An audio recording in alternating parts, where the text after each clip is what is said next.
Makanya kalau kita ngaji itu jangan kepada satu orang. Bapak ibu nih ragu dengan betul yang disampaikan Ustaz Tanjung itu, besok itu sama Pak Kiai tanya. Mungkin salah saya ini, tapi kalau ini salah Pak, ini sudah dibaca ribuan orang di Republika. Artinya kan pas secara ilmiah saya bertanggung jawab ini Ustaz, dan ini kan sudah dimuat oleh media Republika, Hikmah Republika. Kalau ini sesat ini, insya Allah pasti akan ada yang menyalahkannya atau mengkonfirmasinya. Ini bahayanya merusak agama. 5 tahun lalu kita ada ustadz muda di Bandung, pengikutnya ratusan ribu bahkan sampai jutaan.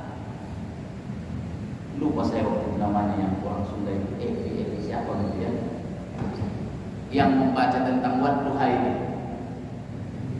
Wadduha wal laili idza saja ma waddaka rabbuka wa ma qala wal akhiratu khairul laka minal ula walau sawfa yu'tika rabbuka fatarda alam yajidka yatiman fa'awa wa wajada adallam fahada. Diterjemahkannya bahwa Nabi Muhammad pernah sesat. Nabi Muhammad itu pernah sesat. Oh, bahayalah kita Pak kalau Nabi kita pernah sesat. Tapi pengikutnya ratusan ribu. Nah ini bahayanya Pak kalau yang merusak agama itu. Dia pengagumnya banyak, ustadz mudanya kaum digital milenial itu, sangat kagum. Dan alhamdulillah setelah dipanggil oleh MUI diluluskan, dia mau insaf dan mengatakan berarti saya salah.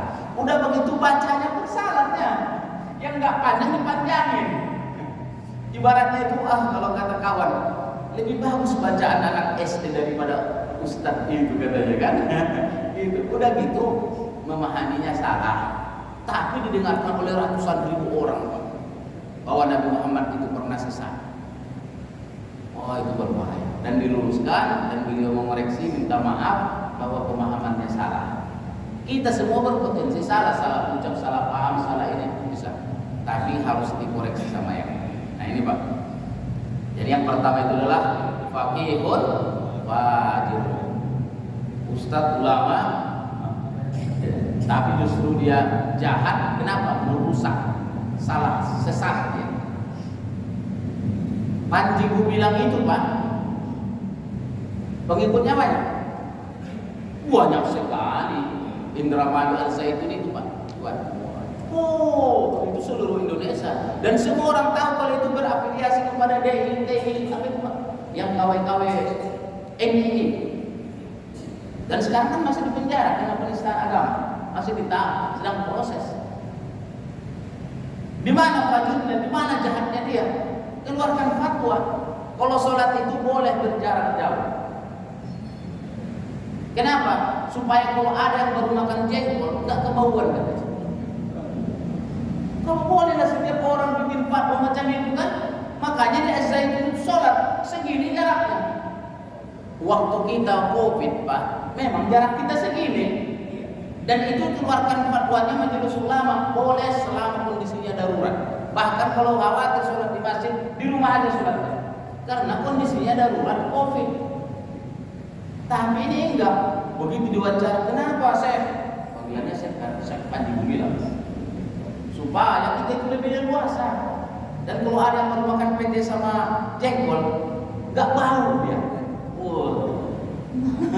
Ada pula dalilnya macam itu. Itu kan bahaya. Dan boleh Idul Fitri khutbah Jumat itu perempuan.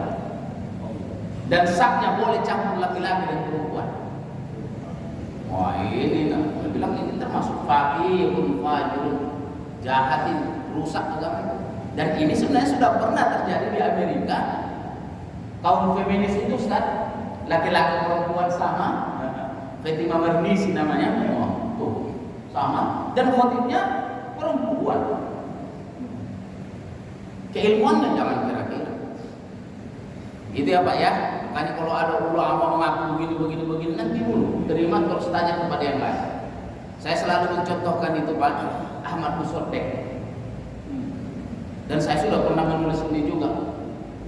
Dan Majelis Ulama sudah mengeluarkan fatwa aliran sesat itu ada 10 kriterianya, 10 apa 7. Udah ada fatwanya. Kalau Bapak nanti ingin jelas, tulis fatwa MUI aliran sesat. Udah ada. Termasuk masalah Ahmadiyah itu kenapa MUI mengeluarkan fatwanya? Ahmad Musaddiq itu, ya Allah, saya selalu bilang dari sini kan. Siapa nggak bilang, siapa bilang kalau dia bukan ahli agama kaji? Oh, kan Profesor Agil Siraj udah menemui dia di Polda waktu dia ditahan itu untuk menyadarkannya salah dia. Dibilangnya dia dapat wahyu di Pamijahan. Karena setelah bertapa di sana 40 hari, turun malaikat Jibril yang dimaksud dengan Ahmad dalam surah Al-Jum'ah itu Ustaz ya. As-Saff. Itu adalah Ahmad Musaddiq. Dan pengikutnya ratusan ribu. Ngeri. Dan kata Profesor Agil Siraj, kalau yang tanggung-tanggung ilmunya jangan datang. Jadi pengikutnya. Jadi kalau macam saya datang mau berdebat sama beliau, saya yang jadi pengikutnya. Kenapa? Ilmunya tinggi, ilmu tafsirnya bagus, bahasa Arabnya bagus, pemahamannya dalam. Cuma sesat. Karena ada hawa nafsu supaya dia disanding dipuja jadi seorang nabi akhir zaman. Kan? Jadi Bapak Ibu sekalian, ngaji kita kepada guru-guru kita yang sudah jelas keilmuannya, insya Allah di masjid kita selamat. Amin. Ya kan yang mengaji di sini ustadz kita yang jelas. Nah, ini ada ustadz Saifullah, gurunya siapa? Udah jelas ke sini. Nah, gurunya ke sini, ada sana. Insya Allah terjaga. Jadi hati-hati supaya jangan sampai kita apply sekarang Pak. Para ulama-ulama kita, ustadz-ustadz kita kayak kita sekarang berpihak dengan pendukung calon-calon. Saya salah nggak? Nggak ada yang salah Pak. Kiai ini pesantren ini mendukung 1, kiai ini mendukung 2, kiai ini masalah berbeda pilihan pendapat kan nggak ada soal kita Pak. Berbeda pendapat, berbeda pilihan kita. Nah, orang pendapatan kita saja beda. Ya kan, jangankan beda pendapat, pendapatan kita pun beda-beda. Ya kan? Iya sudahlah. Tapi jangan sampai para ulama kiai kita ini karena mendukung yang ini dikeluarkannya fatwa yang justru tidak benar. Nah itu masalah nanti. Kalau kita memilih yang ini, insya Allah masuk surga kita. Kalau yang ini kita pilih neraka kita, itu nanti bahaya kita itu. Itu bahaya. Saya masih ingat karena kita kan generasi orde lama. Orde babi apa aja ya? Oh, saya masih kecil. Tapi kan udah SMA, udah ini kita dulu Ustaz. Jadi wala taqrabah hadhihi syajarah. Orang P3 dulu, ulamanya itu apa aja itu ulamanya P3. Saya ingat dulu saya masih ahli itu saya kuliah itu. Jangan dekati pohon ini. Dalam surah Al-Baqarah itu Pak.